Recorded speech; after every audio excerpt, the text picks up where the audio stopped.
آخر مذہب کی بے حرمتی کیوں کی جاتی ہے؟ پاکستان میں کرسچن کمیونٹی کا قرآن پاک کی بے حرمتی اور مسلم کمیونٹی کا شدید رد عمل۔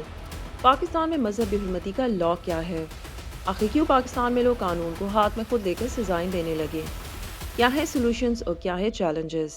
Dear viewers, I am Faiza Shah and you watching Tarbiyat channel. اگر آپ بھی جاننا چاہتے ہیں ان کوشچنز کے answers, then subscribe my channel, like and share کیجیے اور ویڈیو کو اینڈ تک لازمی دیکھیے۔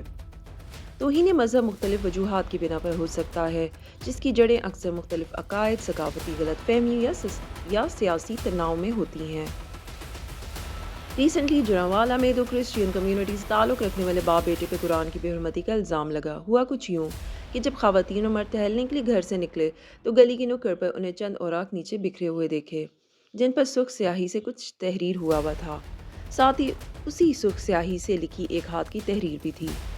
اسی تحریر کے اوپر دو لوگوں کی تصاویر لگی ہوئی تھیں اور ساتھ میں ان کے نام، ٹیلی فون نمبر اور پتے بھی درج تھے۔ وہ کہتے ہیں محلے والے ان تصاویر میں موجود باپ بیٹے کو اچھی طرح جانتے اور پہچانتے تھے۔ محلے میں کسی کو یقین نہیں تھا کہ وہ ایسا اقدام کر سکتے ہیں۔ ہم کئی دہائیوں سے انہیں جانتے ہیں۔ یہاں بات سوچنے کی یہ ہے کہ اگر کوئی شخص غلط کام کرے گا تو وہ خود اپنا نام اور پتہ کیوں بتا کر جائے گا؟ وہ اور ان کے ساتھ محلے میں رہنے والے دیگر افراد سمجھتے ہیں کہ مسیح برادری کے ان افراد کو کسی نے پھنسانے کی کوشش کی تھی، مگر وہ یہ نہیں جانتے تھے کہ وہ کون ہو سکتا ہے اور ایسا کیوں کرنا چاہتا ہے۔ اسسٹنٹ کمشنر کو انفارم کیا گیا اسے ایریا کے، بٹ اکارڈنگ ٹو مسلمز وہ خود کرسچن کمیونٹی سے بلانگ کرتے تھے، سو کچھ آورس کے ٹائم مانگنے میں ان باپ بیٹا اور کافی لوگ وہ ایریا چھوڑ کر غائب ہو چکے تھے۔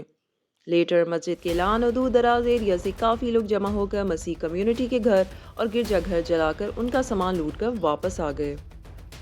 آئی جی پنجاب عثمان انور نے بتایا کہ 17 چرچ جلائے گئے جبکہ 85 گھروں کو نقصان پہنچایا گیا۔ تاہم جن عمارتوں کو نقصان پہنچایا گیا ہے ان کی گنتی کا عمل اب بھی جاری ہے۔ ایسے بہت سے کیسز ہیں۔ According to U S commission on international religious freedom, Pakistan میں لوگوں کو توہین مذہب کے الزام میں قید کیا جاتا ہے۔ تقریباً 80 میں سے نصف کو عمر قید یا سزائے موت کا سامنا کرنا پڑتا ہے۔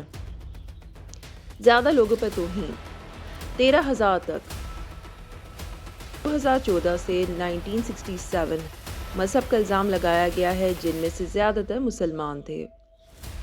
As of 2023, there are at least 53 people in custody across Pakistan on blasphemy charges.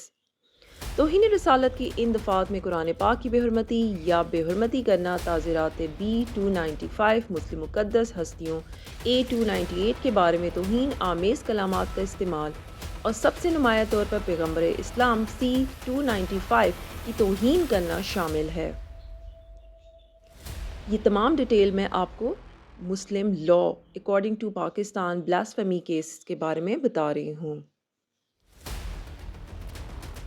فوجداری قانون ترمیمی ایکٹ 1986 کے مطابق وفاقی شرعی عدالت نے 1991 میں فیصلہ کیا کہ اس جرم کے لیے سزائے موت ضرور دینی چاہیے، کیونکہ C295 میں دی گئی عمر قید کی متبادل سزا اسلام کے حکام کے خلاف تھی۔ قانون توہین رسالت سنت کی روشنی میں اسلام کی مسلمہ تاریخ کی روح سے گستاخ رسول اللہ صلی اللہ علیہ وآلہ وسلم کی سزا صرف اور صرف موت ہے۔ رحمت للعالمین صلی اللہ علیہ وآلہ وسلم نے فتح مکہ کے موقع پر عام معافی کا اعلان کیا تھا، سوائے گستاخان رسول صلی اللہ علیہ وآلہ وسلم کے۔ ان کے بارے میں آپ نے یہ حکم دیا کہ اگر یہ لوگ خانہ کعبہ کے پردے میں بھی لپٹ جائیں تب بھی انہیں معاف نہ کیا جائے اور انہیں ہر صورت میں قتل کیا جائے۔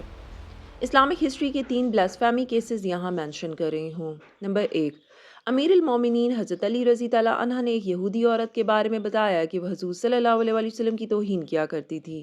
ایک شخص نے اسے قتل کر دیا اور حضور پاک صلی اللہ علیہ وآلہ وسلم نے اس کے خون کا بدلہ قصاص و دیت کی صورت میں نہیں دلوایا۔ نمبر 2، ایک شاعر جو کہ حضور صلی اللہ علیہ وآلہ وسلم کو اپنے کلام کے ذریعے ہدف تشنیع بناتا تھا، اسے قتل کر دیا گیا۔ کتاب البخاری۔ نمبر 3، ایک صحابی رضی اللہ عنہ نے حضور پاک صلی اللہ علیہ وسلم کی شان میں گستاخی کرنے والی عورت کو قتل کر دیا اور حضور پاک صلی اللہ علیہ وآلہ وسلم کو خبر ہوئی تو آپ نے تحقیق کی۔ جب ثابت ہو گیا تو وہ توہین کے مرتکب ہوئی تھی، تو آپ نے ارشاد فرمایا کہ تم سب گواہ رہو، اس کا قتل ضائع ہو گیا، اس کا بدلہ نہیں دیا جائے گا۔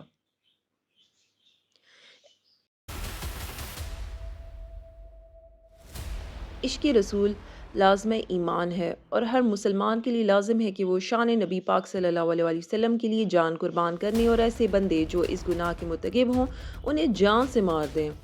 لیکن یہ کام عام عوام اگر کر رہی ہے تو اس کا مطلب یہی ہے کہ ہمارے ملک میں قانون، شان رسالت اور مذہب کی بے حرمتی کے کیسز کو دوسرے کیسز کی لسٹ میں ڈال کر ڈیل کیا جاتا ہے، جس کی وجہ سے لوگ خود کسی کو مرتکب پانے پہ یا شک کی بنا پہ ہی قتل کر دیتے ہیں۔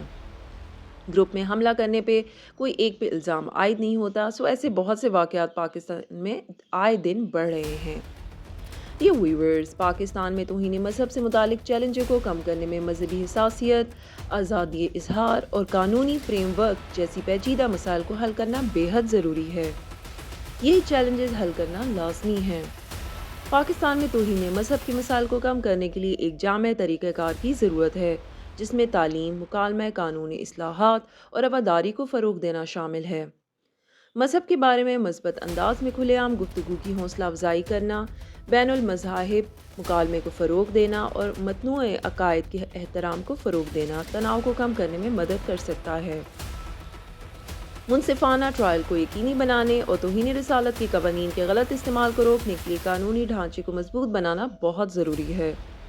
مزید برآں تنقیدی سوچ، مذہبی تفہیم اور ہمدردی کو فروغ دینے کے لیے تعلیم میں سرمایہ کاری زیادہ ہم آہنگ معاشرے میں حصہ ڈال سکتی ہے۔ یہ ویورز، قانون کی مضبوطی ان تمام مسائل کا حل ہے۔ اپنا بہت خیال رکھیں۔ اللہ حافظ۔